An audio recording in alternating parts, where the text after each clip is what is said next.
Subdomain to main domain site migration. The Google John Mueller explained the complexity of migrating a subdomain to main domain.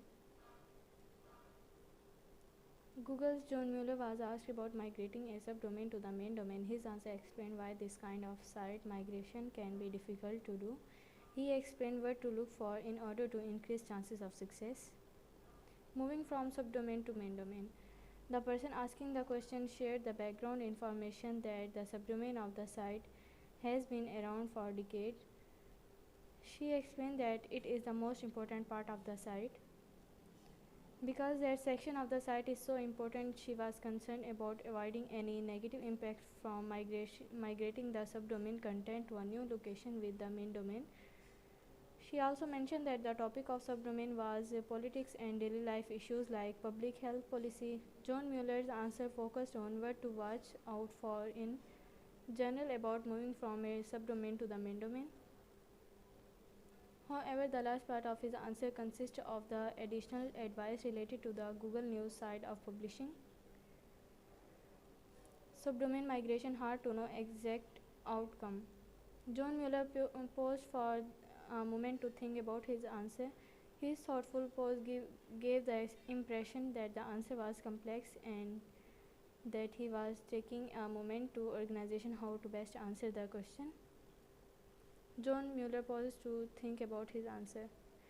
When he answered John Mueller a couple times, again giving the impression that was the tricky question to answer.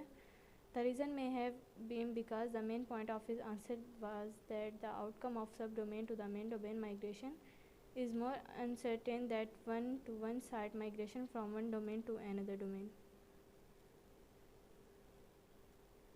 John Mueller answered, I think you can do this, so let me see. See, I think one of the key aspects here that it is important here when you are moving from a subdomain to main domain to a different directory, for example, is that we need to look at the new website overall and kind of really reevaluate the overall situation, and that means that it's hard to know ahead of time what exactly will happen.